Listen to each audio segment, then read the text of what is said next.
The year was 480 BC, and the wind that swept across the Aegean carried the smell of ash and fear. For Persia, the largest empire the world had ever known, had descended upon Greece like a storm of iron. King Xerxes I, ruler of kings, stood at the head of a force so immense that even the mountains trembled when his armies marched. His fleet, over 1,000 great ships, glimmered like polished steel upon the water, their bronze rams glinting in the sun, their decks crowded with warriors from every corner of the Persian realm. Greece, small and divided, seemed ready to be erased from history. Yet in that hour of despair, one man refused to surrender: the Athenian general Themistocles, a man of cunning more than strength, whose mind worked like the sea itself, unpredictable, relentless, and deep. He had seen the ruin of Athens, its temples reduced to ash, its people scattered across the islands, and he knew that fighting Xerxes on land would mean extinction. But on water, there in the narrow straits, where numbers meant little and courage meant everything, the Greeks still had a chance. Themistocles proposed a plan so daring that even his allies doubted him. He would draw the Persians into a trap, into the thin throat of the Salamis Strait, where their massive fleet would choke upon its own size. The other Greek commanders hesitated. Some wanted to flee to the open sea. Others argued to defend the Peloponnesus, but Themistocles, with the calm of a man who had already foreseen the future, convinced them that victory lay not in running, but in making the Persians believe they were broken. He sent a secret message to Xerxes, claiming betrayal, pretending to abandon the Greek cause. In it, he told the great king that the Greeks were fighting among themselves, that their alliance was collapsing, that some were preparing to escape before dawn. Xerxes, intoxicated by his own power and desperate to crush the rebellion swiftly, believed the lie.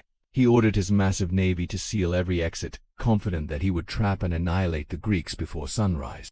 That night, under a sky thick with stars, the Persian ships began to move, oars slicing through the black water.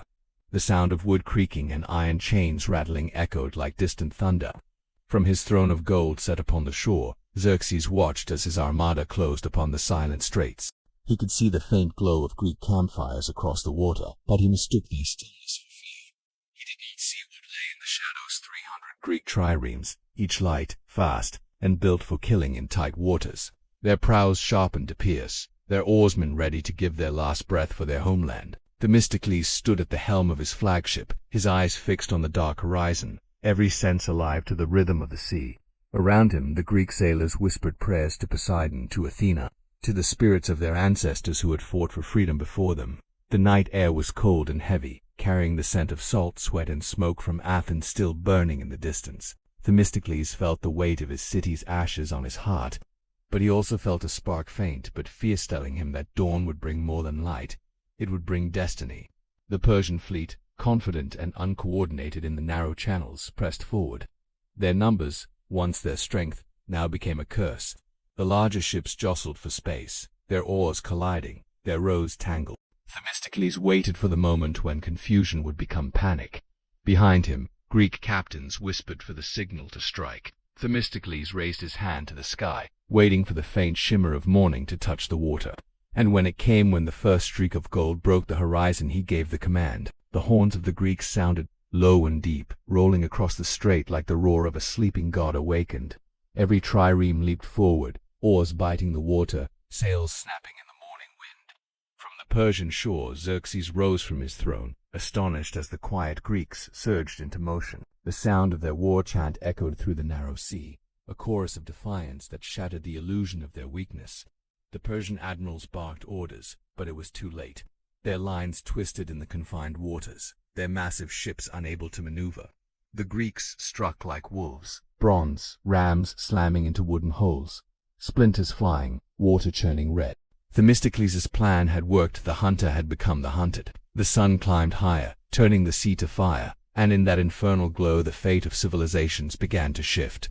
Xerxes watched, his face carved from disbelief, as his fleet stumbled into chaos. The cries of drowning men filled the air, mingling with the crash of breaking ships and the shrieks of dying oarsmen. Yet even in the noise and fury, the Greeks moved as one, driven not by orders but by the raw instinct to survive.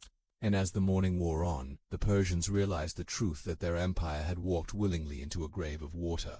The Battle of Salamis had begun, and though the outcome was still uncertain, the courage of free men had already struck the first blow against tyranny. The morning sun rose high over the straits of Salamis, turning the calm blue sea into a sheet of blinding fire as the clash of oars and the screams of men echoed across the waters. And in that blinding chaos the fate of Greece and, perhaps the fate of the Western world, was being decided stroke by stroke, heartbeat by heartbeat. The Greek triremes surged forward with perfect timing, their captains shouting commands that were half drowned by the thunder of waves and war. Themistocles stood on the prow of his ship, eyes fixed on the swirling Mali ahead, his mind calm amid the storm. He could see the Persian line collapsing, their proud formation crushed against the rocks and against itself.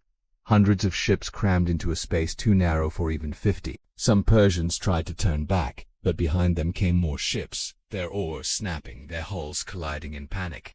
Smoke rose where Greek fire arrows struck tar-soaked decks, and soon the sea itself seemed to burn. Themistocles gave another signal, and the Greek fleet advanced in unison, a wall of speed and precision. Their bronze rams slammed into Persian hulls with shattering force, tearing open planks, flooding compartments, splintering masts that fell like dying trees. Men leaped into the water, their armor dragging them down, their cries swallowed by the waves. Above the noise, the Greek warriors shouted their victory chants, the same ancient hymns sung by their fathers at Marathon. From his golden throne upon the shore, Xerxes watched in disbelief. The great king, who had built bridges across seas and carved mountains to make roads for his army, now saw his invincible fleet dissolve into ruin before his eyes. Around him his generals argued in panic, their confident boasts turned into desperate prayers. Xerxes had believed himself the master of the world, yet here in this narrow Greek channel, his empire was bleeding.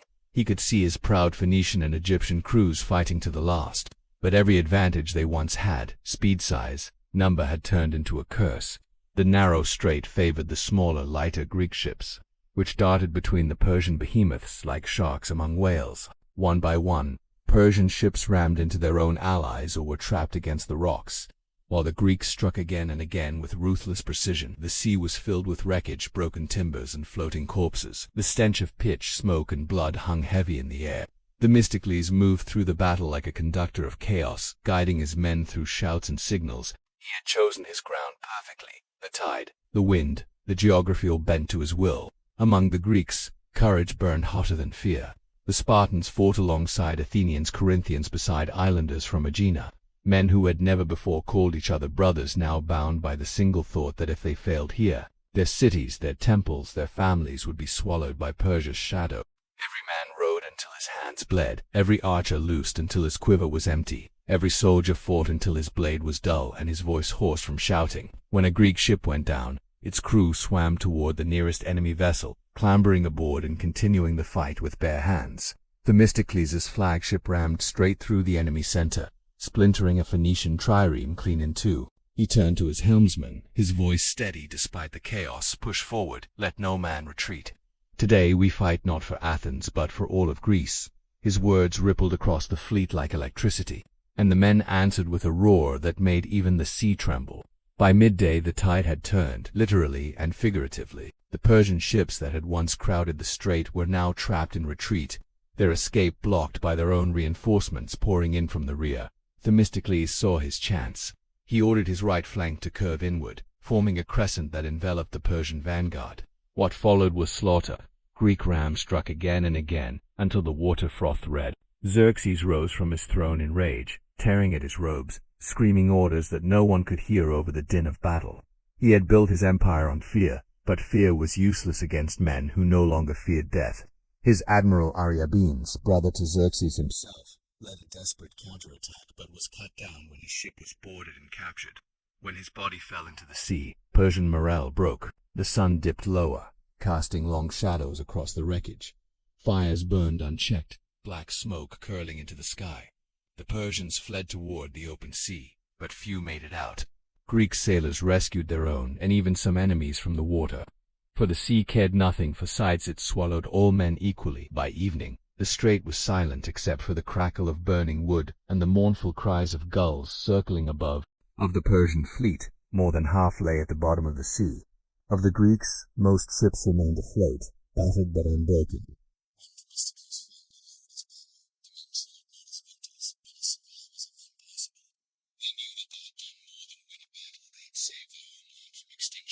On the distant shore, Xerxes stared across the ruins of his armada. The firelight flickering in his dark eyes. The great conqueror who had once boasted that even the gods could not stop him now realized that mortals had done exactly that. He turned away in silence, his dreams of European conquest drowned in the same waters that carried his dead. Within weeks he would retreat back to Asia, leaving behind only a fraction of his forces. Greece, though still fractured, stood free. Themistocles became the hero of the hour, hailed as the savior of Athens and the strategist who had turned cunning into victory. Yet even as the people celebrated, he stood quietly at the water's edge, gazing at the sunset over Salamis. The waves rolled red and gold, carrying fragments of ships, echoes of screams, and the ghosts of those who had fought on both sides. He knew that this victory would echo through time, that one morning on the Aegean had altered the destiny of nations. Centuries would pass, empires would rise and fall, but the story of Salamis would endure, told in whispers and in songs. A testament to the moment when courage outshone power, when strategy triumphed over arrogance, when 300 Greek ships stood between freedom and slavery and turned the tide of civilization forever.